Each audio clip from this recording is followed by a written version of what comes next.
당신이 찾던 무서운 이야기 코비의 TV.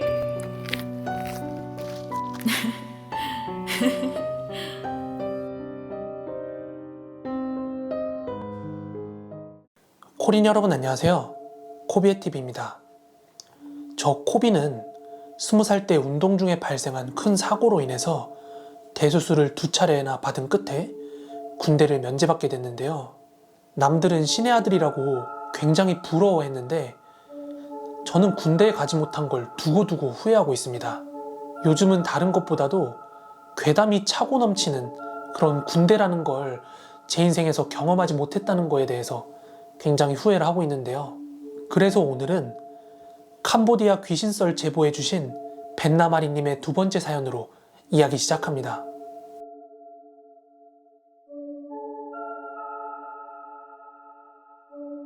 저는 1981년생으로 올해 40이 되었습니다. 이 이야기는 제가 군 생활 중에 직접 겪은 실제 이야기입니다. 저는 군대를 의경으로 다녀왔습니다. 의경이었지만 보통의 경찰서 의경과 달리 기동대에서 근무를 했습니다. 의경 기동대는 보통 데모 진압을 주 목적으로 하는 그런 부대인데요. 평상시에는 야간 순찰도 돌고 합니다. 당시 제가 근무하던 기동대는 인천 동부경찰서 내에 있는 모 기동대였습니다. 그 모 기동대는 인천 동부경찰서 내에 있는 한 건물에서 생활을 했는데요. 당시 생활하던 건물이 일제시대 때부터 사용되어 온 그런 건물이었고요. 특히나 잔인한 고문이 많이 행해진 장소라고 말이 많았고 저도 그렇게 들었습니다.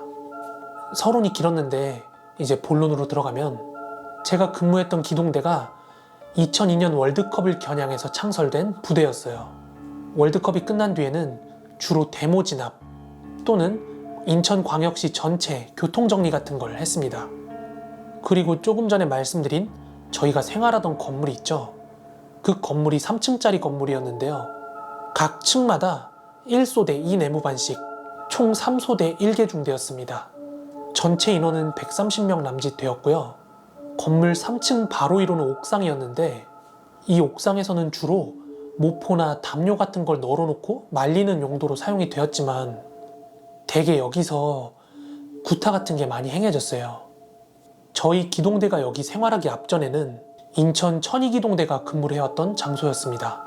데모 진압으로 인천에서 악명이 높았던 천이기동대는 공식적으로는 해체가 되었는데요. 그 이유는 잦은 구타로 인한 잇따른 대원들의 자살이 원인이었습니다.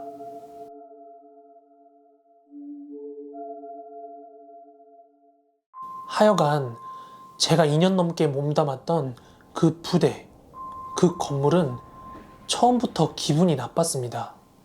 굉장히 음침했고 굳이 누구한테 설명을 하지 않아도 딱 여기 들어오는 순간 기운이 이상하다 라는 걸 감지를 할 수 있을 정도였어요. 저희는 보통 데모 진압이 없는 평상시에는 저녁 9시경이면 다 취침을 취하거든요. 그리고 사건이 있던 그날도 전 대원들이 9시경 취침을 한 뒤에 발생했습니다. 모든 군인들이 그렇듯이 각 층마다 불침번이 시간에 따라서 근무를 서고 있었고요. 그날은 제가 당직 근무를 서던 날이었습니다. 2002년 10월경이었는데요. 평소처럼 당직 근무를 서면서 인터넷 서핑 중이었는데요. 아마 한 새벽 2시경이었을 거예요. 경찰서 당직 근무자로부터 무전 호출을 받게 됩니다. 기동대 당직 근무자, 새벽 2시인데 왜 옥상에서 기동대원들 단체로 훈련 중입니까? 저는 그 무전을 호출받았던 순간 아니, 이 새벽에 어떤 미친 소대가 훈련을 하고 있는 거야? 이런 생각을 하면서 3층에 있던 불침번 근무자랑 함께 옥상으로 올라갔습니다. 보통 옥상문은 항상 닫혀 있고 열쇠는 당직 근무실에 보관되어 있기 때문에 취침 이후에는 절대로 아무도 못 들어가게 되어 있거든요. 그러다 보니 3층 불침번 근무자랑 동행해서 옥상에 올라갔을 때는 역시나 아무도 없었습니다. 모포하고 담요만이 널려 있었고 무전을 받고 올라가기까지 채 2분 정도밖에 안 걸렸기 때문에 갑자기 사람들이 사라졌을 리도 없는 거거든요. 게다가 당직 근무였던 저는 매 시간마다 옥상 앞에 그 시간별로 기입을 하는 표가 있거든요. 그것 때문에 전 시간에도 다녀왔을 때 사람이 없었어요. 게다가 문이 잠긴 것까지 확인을 했거든요. 참고로 옥상 현관문이 통유리로 되어 있어서 문을 열지 않아도 그 밖에 사람이 있나 없나 확인을 할 수 있거든요. 그리고 문을 잠글 때는 무조건 건물 안쪽에서만 잠글 수 있었어요. 그 옥상 밖에서는 잠글 수 없는 구조였습니다. 그래서 결론적으로 아무도 없는 게 확실하니까 제가 경찰서 당직 근무자한테 다시 무전을 날렸습니다. 지금 제가 직접 확인했거든요. 아무도 없습니다. 이렇게 무전을 날렸더니 경찰 당직분이 경찰서 전문 초소 근무자가 경찰 데모 진압 때 쓰는 헬멧, 방징복, 그리고 방패를 들고 막 옥상을 뛰어다녔다는 거예요. 그 무전을 봤는데 너무 소름 돋아서 저랑 불침번 근무자는 그 자리에서 얼어버렸어요. 여러분 한번 상상을 해보세요. 투명 유리문을 앞에 두고 저희는 옥상을 바라보고 있는데 들려오는 무전은 지금 4명이 그 옥상에서 막 뛰고 있대요. 그런 와중에 경찰 당직자분이 또 한 번 무전으로 소리를 치는 거예요. 아니, 아직도 빤히 훈련 중인 게 보이는데 왜 아무도 없다고 하는 겁니까? 누가 보기 전에 빨리 훈련 종료하시고 취침시키세요. 그분은 분명히 밑에서 건물 옥상을 올려다보고 있었을 거거든요. 아니, 아직도 빤히 훈련 중인 게 보이는데 왜 아무도 없다고 하시는 겁니까? 아니, 아직도 빤히 훈련 중인 게 보이는데 왜 아무도 없다고 하시는 겁니까?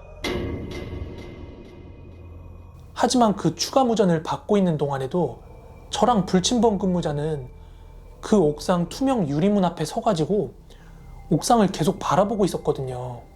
역시나 저희 눈에 보이는 건 널려있는 모포랑 담요밖에 없었습니다. 그래서 그 이후에 서둘러 건물 밖으로 나가서 그 당직자분을 만났어요. 그리고는 옥상으로 같이 동행을 해서 직접 확인을 시켜줬습니다. 그런데 그분도 직접 두 눈으로 확인을 하고 나니까 굉장히 의아해하는 거예요. 아무리 모포랑 이불 담요가 걸려있다고 하지만 그걸 잘못 봤을 리는 없거든요.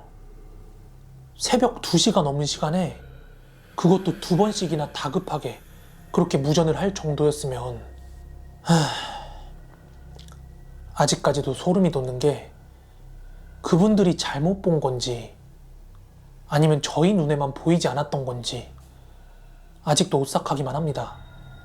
아무튼 그 기동대가 건물의 기운이 좋지 않은 것인지 아니면 그 터의 음기가 센 건지 모르겠지만 제가 근무를 하던 2년 동안에만도 자살로 생을 마감한 사람이 2명, 그리고 의문사 1명, 게다가 1명은 정신이 완전 나가버려서 정신병원에 입원하는 일도 있었습니다. 제가 제대를 하고 나서 시간이 좀 많이 지나서 들은 소식으로는 제가 근무했던 기동대가 공식적으로 해체가 되었으며 그 건물은 아무도 사용하지 않고 있다고 합니다. 네, 오늘 준비한 무서운 이야기는 여기까지고요. 오늘도 끝까지 들어주셔서 너무 감사합니다. 저는 내일 더 무서운 이야기로 찾아오도록 하겠습니다. 그럼 코린 여러분 모두 좋은 밤, 좋은 아침 되세요. 감사합니다.